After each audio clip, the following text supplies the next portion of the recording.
그 부산영화제 소식을 잠깐 알려드렸잖아요. 예. 그래서 이번에도 부산영화제와 관련한 그런 이제 2주의 OTT를 선정을 했는데요. 부산영화제는 그 지난해부터 올해 이 아시아 영화인상을 신설을 해가지고 예. 한 명의 이제 아시아에서 가장 공로를 많이 취한 이 배우라든지 감독들을 선정을 하는데요. 지난해 양조위 배우가 선정이 됐잖아요. 예. 올해는 주윤발 배우가 선정이 됐습니다. 그래서 주윤발 배우 작품 중에 어떤 것이 날까 골라보다가 2주의 OTT 와호장룡을 골랐습니다. 그러면은 네. 이게 아시아 한정한 공로상 이렇게 생각해도 되겠네요. 그렇죠. 그래서 주윤발 배우가 내한을 하고요. 그리고 이제 주윤발의 영화 중에 3편을 상영을 하는데요. 어떤 거? 최근에 주윤발 배우가 출연한 작품이 원모어 찬스라는 작품. 원모어 찬스. 그리고 그의 대표작 중에 2편을 골랐는데요. 예. 하나가 영웅본색. 네. 그리고 또 한 편이 바로 와우장룡입니다. 끝내줬지. 저 와우장룡 영웅본색이면 정말로 주윤발을 빼놓고 말할 수 없는 그런 작품들이죠. 그렇군요. 네. 나 황우하도 좋아하는데. 황우하. 예. 맞아요. 황우하 그 왕으로 이제 출연했던. 그러니까. 예. 나중에 그 화났을 때 막 네네네. 머리가 푹 쓰면서. 그렇죠. 진짜 무서웠어. 황우하 좋아하신다고 그랬는데 저는 주윤발의 이제 다른 작품 중에 첩혈상호 또 생각이 납니다. 그 작품도 저 되게 좋아하거든요. 변치 않는 우리 옛날. 그렇죠. 이젠 정말 고전이라고 해야겠지. 그러니까 그쵸, 고전이죠. 그리고 와우장룡 제가 이제 지금 들고 나왔는데 예. 와우장룡이면 그래도 좀 최신작 아닌가라는 생각이 드는데 2000년 이후 그쵸. 2000년에 개봉을 했으니까 벌써 23년 전. 그리고 오랜만에 이 영화 봤는데 뭐 주윤발은 지금도 뭐 이렇게 젊은 시절 모습이 있지만 야 그때도 엄청 얼굴 보면 젊었구나 하는 느낌이 들 정도의 모습을 보여줍니다. 멋있습니다. 네. 뭐 이거 외에도 사실 사생활적인 면모 이런 부분, 또 어떤 사회적으로 활동하는 부분 이런 것들에서도 진짜 그렇죠. 본받을 수밖에 없는 그런 형님이다. 재산이 8천억이 넘는데요. 근데 2018년에 주윤발이 선언했잖아요. 내가 가진 모든 재산 사회에 환원하겠다. 거기다가 또 화제가 됐던 게 뭐냐면 지하철에서 굉장히 평상복 입고 지하철 타고 가는 모습이 주변 팬들의 사진으로 찍혀가지고 공개가 됐잖아요. 그럼 뭐 이제 자주 그러시잖아요. 원래 그쵸. 그러셨잖아요. 옛날부터. 맞아요. 그러니까 그런 모습들이 배우 주윤발에 더해가지고 좀 인간적인 매력을 더한다라고 할 수 있겠죠. 그리고 막 어떤 그 국가적인 대사나 어떤 사회적인 이슈 이런 것들에 다른 사람들은 얘기를 전혀 못할 때 우리 형님 하시더라고. 맞아요. 그런 것도 굉장히 중요하고 또 그런 것도 생각납니다. 그 한국에서 영웅본색과 첩혈상홍 당시에 굉장히 인기를 모아가지고 한국 CF에도 굉장히 많이 나왔거든요. 밀키땡. 네. 사랑해요. 밀키땡. 유행어로 남기기도 했었죠. 기억이 납니다. 그쵸. 예. 그 상대편의 안바땡. 안바땡과 밀키땡의 정말 그 끊임없는 전쟁. 맞아요. 옛날 생각 확 나는데. 네. 그래서 우리 배우로서의 주윤발 한마디로 정리를 좀 해보고 와우장룡 얘기를 해볼까요? 굉장히 남자다운 느낌이 있는데 그게 마초라기보다는 그렇지. 어느 한 구석에 이 사람이 아픈 사연, 그러니까 눈물을 숨기고 있구나 하는 모습을 주는 배우의 이미지가 있거든요. 영웅본색에서도 그랬고 첩혈상홍에서도 그렇고 항상 주윤발에게는 강한 남자지만 뭔가 이렇게 보호해줘야 될 것 같은 그런 느낌이 좀 드는 배우가 아닐까 하는 생각이 좀 듭니다. 그렇군요. 네네네. 그리고 주윤발 같은 경우는 다른 홍콩 그 출신의 배우에 비해서 할리우드 진출이 좀 늦은 편이잖아요. 그렇죠. 리플레이스먼트 킬러라는 작품으로 진출한 후에 그리고 나서 조디 포스터와 함께 애나 앤 킹이라는 작품을 했는데요. 그때 이 영화가 굉장히 좀 중요한 의미를 지니는 게 아시아계의 남자 배우가 로맨스를 펼친다라는 걸 당시에는 상상할 수 없었잖아요. 그러니까 아시아계 남자 배우라면 할리우드 진출할 때는 무조건 누군가의 악역. 네, 그 전에 있었지. 누가 있었죠? 연인. 네. 연인. 양가위. 양가위 장난 아니었죠. 맞아요. 양가위가 있었죠. 연인이라는 작품에서 제인 마치와 함께 나왔던. 그러네. 네. 한참 전인데 뭐. 네네네. 뭐 그런 맥락이라는 거죠. 할리우드 이제 영화에서는 주윤발이 그래도 좀 이렇게 거의 최초로 조디 포스터와 호흡을 맞췄기 때문에 그런 부분도 아마 그 주윤발이 지닌 그러니까 킬러로서의 면모가 아니라 감성적인 면모에 좀 집중했다고 할까요? 그런 점에서 좀 다른 행보를 보였다라고 이렇게 평가할 수도 있겠습니다. 알겠습니다. 그래서 오늘 이 시간에는 와호장룡 이야기를 네. 이제 해볼 거예요. 이거 지금 OTT 서비스에 있다는 말씀이시죠? 그렇죠. 지금 OTT 서비스에서요. 이제 국내 OTT 서비스 뭐 왓땡이라든지 웨이땡에서 또 서비스를 하고 있거든요. 예, 그래서 쉽게 찾아볼 수 있고요. 그리고 반가운 건 주윤발 배우 때문에 선정을 했지만 여기에는 양자경 배우도 예, 출연을 하고요. 장쯔이 배우도 출연을 하고 장첸 네, 장첸도에 출연을 하죠. 그리고 여기에 더해서 그 홍콩 액션 영화 70년대부터 좋아하셨던 분들은 이 영화의 푸른 여우로 등장하는 정페페 배우가 있어요. 그래서 정페페까지 합쳐가지고 그렇게 해서 이 배우들의 이제 연기도 연기지만 이 영화는 액션이 굉장히 뛰어난데 그렇습니다. 네, 줄거리를 잠시 소개를 해드리면요. 이 주윤발이 이제 리무바이라는 인물을 연기를 했는데요. 청명검을 갖고 있는 걸로 유명해요. 근데 이제 더 강호를 떠나겠다 이러면서 청명검을 반납을 해요. 그러니까 반납을 하는 인물이 누구냐면 이제 수련을 연기한 양자경인데요. 그래서 이 검을 가지고 있었는데 수련이 장쯔이가 연기한 소룡이라는 인물하고 좀 인연을 맺어요. 그래서 둘이 굉장히 좀 친한 자매는 아니지만 자매 같은 연을 맺으려고 하는데 이 소룡이 복면을 쓰고 청명검을 훔쳐갑니다. 기억난다. 그렇죠. 그래서 청명검을 훔쳐가는 과정에서 수련이 그녀와 격투를 펼치는데 갑자기 푸른 여우, 아까 정페페가 연기했다고 말씀드렸잖아요. 푸른 여우가 나타나요. 근데 이 푸른 여우는 또 어떤 악연이 있느냐? 리무바이, 주윤발이 연기한 리무바이의 그 스승, 그러니까 사부를 살해한 그런 전력이 있어요. 그래서 또 그런 그 인연까지 더해지면서 이들 간에 여기에는 사랑도 있고 또 이렇게 검술도 있는 그런 내용이 펼쳐집니다. 또 이제 액션 장면이 정말 뭐라 그럴까? 네. 정말 그림같이 그렇죠. 연출되었다고 해야 되나? 맞아요. 그러니까 정말 우리가 이제 액션 장면, 무협 액션 장면에서 바라는 쾌감도 물론이거든요. 네네네. 정말 아주 대놓고 네네. 마음 먹고 아름답게 그려버리는. 그렇죠. 그런 것도 진짜 막 한 폭의 정말 동영화를 보는 것 네. 같은. 지금까지도 회자되는 그런 장면들이 많아요. 그러니까 대나무숲에서 극중 이제 리무바이와 소룡, 그러니까 소룡이 청명검을 가지고 안 돌려주려고 하는데 이제 리무바이가 그거를 뺏으려고 대나무숲에 가가지고 대결을 펼치는데 대나무가 굉장히 휘청휘청하잖아요. 예. 그 위에 서가지고 중심을 잡으면서 대결을 펼치는 게 너무나 아름다웠고 그래서 주제이기도 해. 그렇죠. 그러니까 그 장면을 보면서 또 어떤 분들은 이제 협녀라는 1971년에 호금정 감독이 만든 작품이 있는데 거기에 이제 대나무숲 격투 장면이 있거든요. 그래서 그 부분을 읽어내는 그런 또 내용도 있고요. 또 하나 저는 인상 깊었던 액션 장면 중에 극 중에 이제 양자경과 장쯔이가 대결하는 장면이 있는데요. 양자경 너무 좋아. 그렇죠. 그러니까 이 극 중에 소룡이 청명검이 워낙에 강한 칼이니까 그 칼 가지고 이제 대결을 할 때 그 상대방에 있는 양자경 같은 경우는 여러 가지 무기를 가져와서 싸우거든요.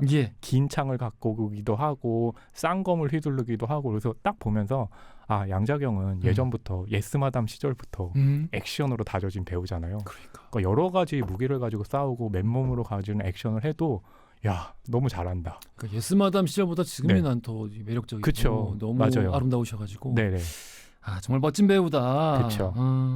그런 생각이 들고요. 요즘 할리우드에서도 너무 좀 맹활약 중이시니까. 네, 할리우드에서도 정말 이름을 날리고 있고. 그렇습니다. 네. 사실 감독 얘기를 안 할 수가 없습니다. 이안 감독. 네, 그래서 와우장룡 하면서 2000년 아카데미에 이 와우장룡이 6개 부분 후보에 올랐는데요. 그때 이안 감독이 받는 건가? 라고 했는데 최우수 외국어 영화상하고 음악상 받는 정도에 그쳤어요. 근데 그 후에 브로큰백 마운틴으로 받았고 라이프 오브 파이로 또 받았고 그래서 이안 감독은 할리우드에 가서도 굉장히 성공한 그런 감독 커리어를 이어가고 있다. 오히려 할리우드 가서 더 성공하셨지 뭐. 그렇죠. 어때요? 영화인데 이안 감독 영화 중에 뭐가 제일 좋으세요? 저는 와우장룡도 좋아하는데요.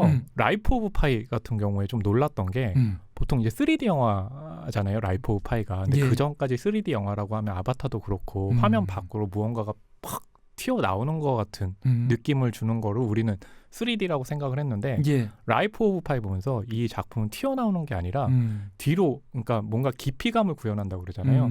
전경과 중경과 후경이 있어가지고 3D라는 걸 이렇게 활용하는구나 라는 거를 알려준 그런 이야기를 해서 라이프 오브 파이 같은 경우 굉장히 기억에 남고 그리고 저는 또 음식남녀 음식남녀 5천년 배우도 나왔고 그 대만에서 이제 만들었던 작품이고 그 작품도 굉장히 좀 일찍이 이안 감독 영화를 봤거든요.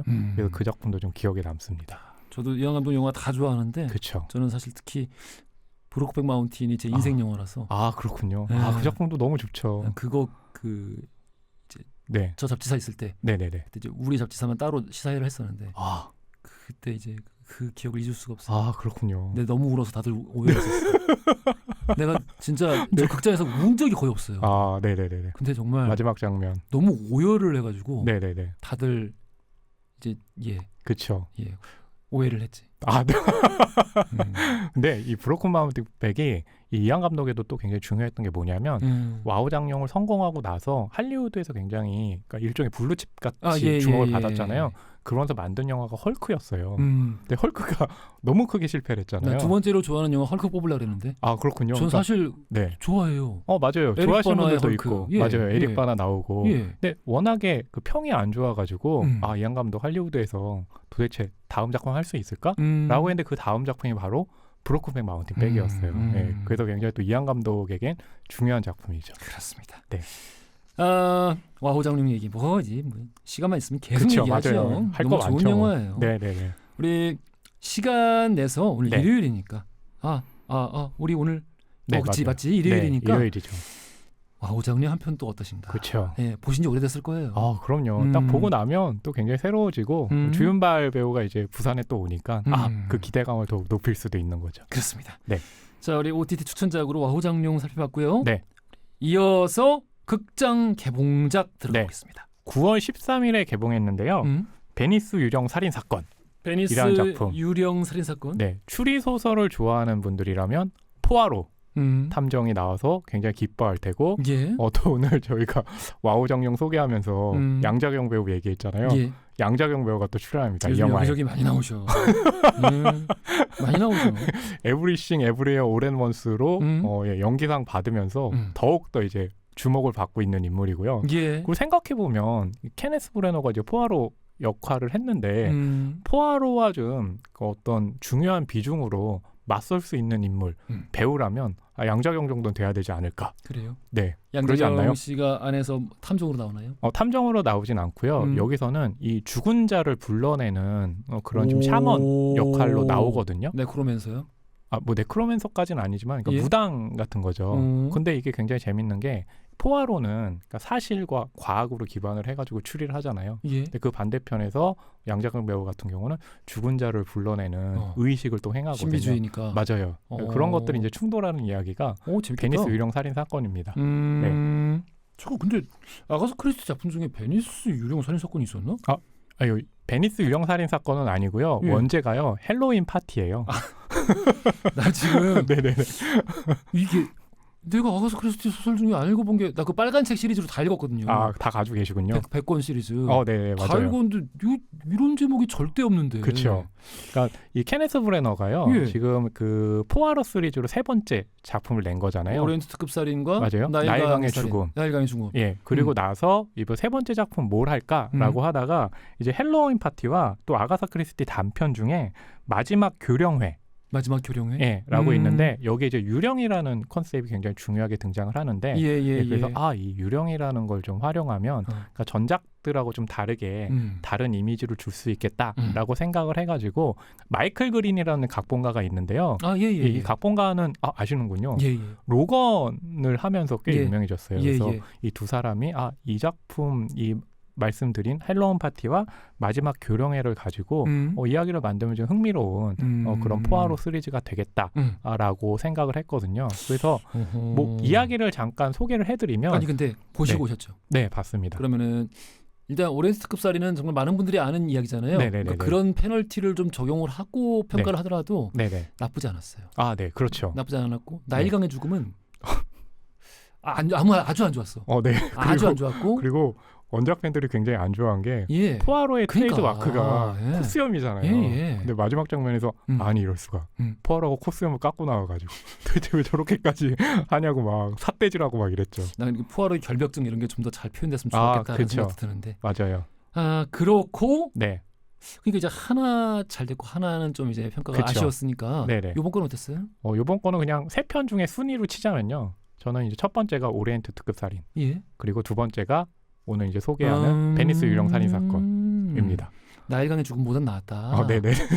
그렇군요. 그리고 기본적으로 저는 이제 아가사 크리스티 추리 소설 읽을 때 초반에 처음 읽었을 때는 굉장히 놀랍잖아요. 예? 그리고 나서는 새롭기보다는 이걸 어떻게 처리를 해나갈까가 주는 추리 소설의 재미가 있잖아요. 소설일 때, 영화일 때? 소설일 때도 그렇고 이번에 영화로 보면서도 베니스 유령사라는 사건 보면서도 뭔가 새롭지는 않지만 그래도 이 풀어가는 과정이 재미를 준다. 그리고 무엇보다 포아로라는 탐정에 대한 궁금증들이 많잖아요. 매력이 있잖아요. 그렇죠. 그래서 그 매력을 좀 보는 재미가 이 영화에 있다. 하긴 아가사 크리스티의 소설이 네. 아마도 가장 많이 영화화된 추리소설일 것이고. 네네, 그렇죠. 왜냐면 드라마도 있었으니까. 맞아요. 정말 셀 수 없이 많이 만들어졌는데. 그렇죠. 뭐 제일 좋아하세요? 저는 그리고 아무도 없었다. 에이, 그건 진짜 그 빨간색 시리즈 1권이잖아, 심지어. 네, 맞아요. 나는 쥐덫이랑 삐뚤어진 집. 쥐덫. 저는 심지어 쥐덫을요 런던에 가가지고요. 영국으로도 봤습니다. 야, 이 사람 봐라. 근데 영어로 연극하잖아요. 예? 되게 저게 어디 나왔던 내용이지?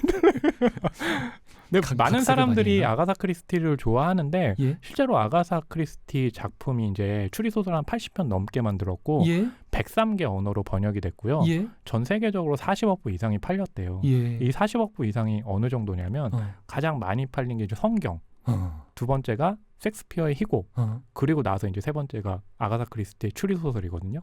이게 기네스에 등재가 돼 있대요. 그러니까 엄청나게 많은 팬들을 가지고 있으니까 왜 이렇게 계속해서 아가사 크리스티의 작품을 원작으로 한 영화로 만들어질까? 재밌으니까. 그렇죠. 재밌어요. 맞아요. 그러니까 기본적인 재미를 주는 게 이 아가사 크리스티 소설이 추리 소설이기도 하고 원작으로 한 영화이기도 해요. 그리고 이 탐정 캐릭터들도 되게 풍부하잖아요. 그렇죠. 지금 뭐 포아로 얘기만 계속 하고 있지만 뭐 이제 포아로가 주인공이니까. 맞아요. 포아로 말고 저는 미스 마플도 좋아하거든요. 맞아요. 안락형 의자. 안락형 이제 추리 소설가라고 하기도 하죠. 그러니까 이제 탐정. 그 모든 그 로컬 지역의 마을에서 참 그냥 그 아주 그냥 혼자서 재미나게 쓸쓸하지만 그래도 재미나게 고즈넉하게 노년 생활을 즐기고 계시는 분이 맞아요. 어떤 그 사건을 해결하시는 이야기의 원형이지. 맞아요.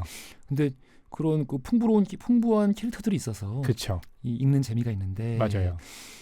포아로 말고 우리 케네스 브래너가 한번 꽂혔으니까. 그렇죠. 이 미스 마플 시리즈도 한번 해주셨으면 좋겠다. 연출을 하시니까. 그러네요. 연출 잘하니까. 네네. 근데 케네스 브러너 감독 인터뷰를 보면 계속해서 포아로에만 지금 집중한 걸로 솔직히 제가 그냥 얘기 안 하려고 했는데 포아로 사실 인기 별로 없어요. 포아로 인기 별로 없어. 네.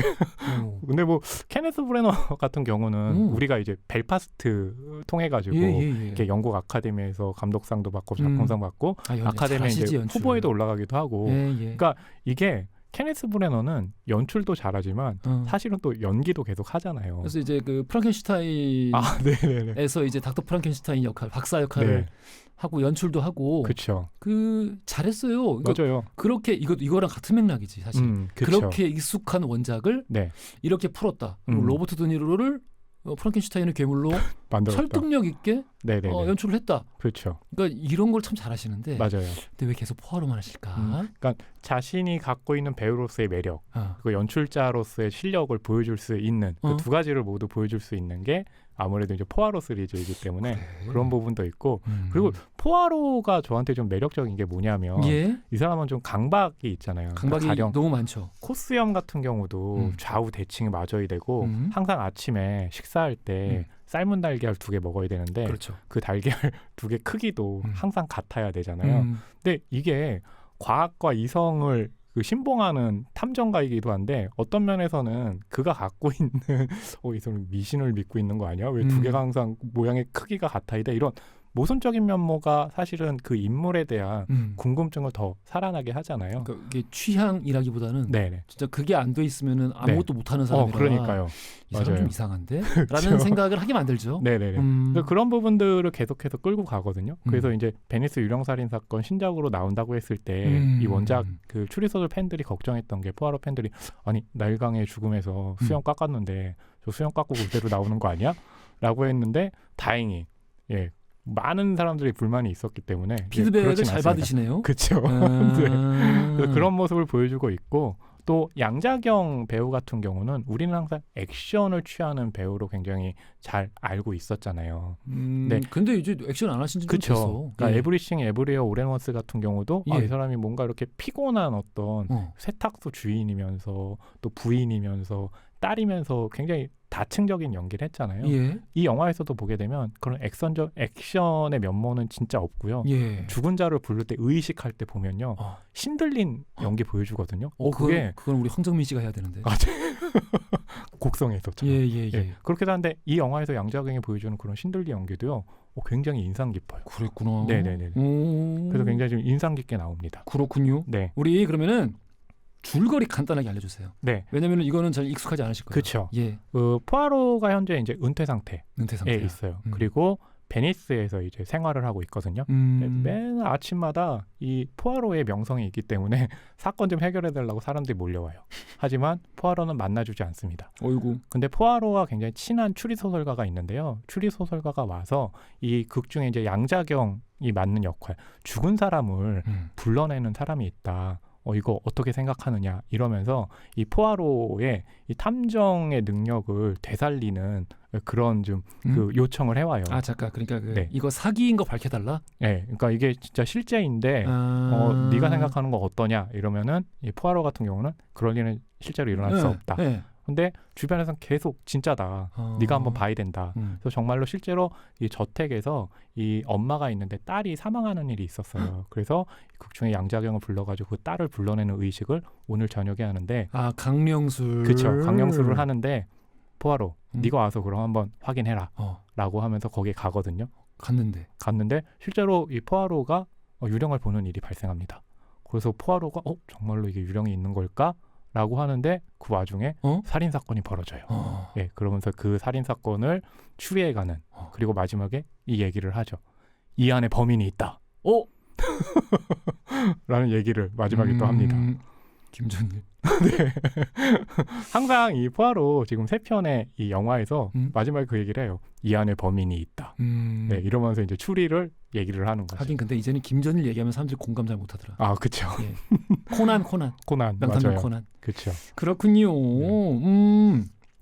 이것도 역시 좀 기대가 되긴 합니다. 왜냐면 이제 그래도 아주 이를테면은 오리엔트 특급살인처럼 너무 막 수십 번 만들어진 그것에 비해서는 신선한 면이 있으니까. 맞아요. 그리고 원작 같은 경우는 배경이 영국이었어요. 근데 그 영국 배경을 베니스로 옮겨왔거든요. 근데 어떤 감독들은 보게 되면 베니스를 우리는 굉장히 낭만적인 물의 도시로 보잖아요. 근데 베니스에서의 죽음 같은 영화도 그렇고 델라모레라는 작품 기억하세요? 그 작품에서도 베니스가 굉장히 전염병에 휩싸인 유령의 도시잖아요. 무섭지. 맞아요. 그래서 베니스를 그렇게 죽음 혹은 유령의 도시로 보는 관점들이 있는데 물이 많아서 그런 거 아니야? 그러니까 그런 부분이 있는 것 같아요. 그 물 때문에 사실은 물이 넘치기도 하고 그런 부분 때문에 그래서 케네스 브래너도 이 원작 소설에 있는 영국 배경을 베니스로 옮겨가지고요. 베니스가 보여주는 그런 풍광들 같은 것들을 잘 살리고 있습니다. 알겠습니다. 오늘 그래서 이렇게 우리 케네스 브레스의 아가사 크리스티 3부작 베니스 유령 살인 사건. 네, 베니스 유령 사건 이제 포아로를 배경으로 한 이제 3번째 영화이고 4번째 작품도 좀 나오지 않을까 하는 생각이 듭니다. 나야 좋지. 네, 그렇죠. 그러니까 이 베니스 유령 살인 사건은 새롭지는 않지만 또 굉장히 짧은 상영 시간을 갖고 있고 그리고 이 살인 사건을 어떻게 풀어나가는지 과정을 재밌게 볼 수 있거든요. 알겠습니다. 기대해 보겠습니다. 네. 자, 지금까지 허신의 시네마 허나몽 평론가와 함께했습니다. 감사합니다. 네, 감사합니다.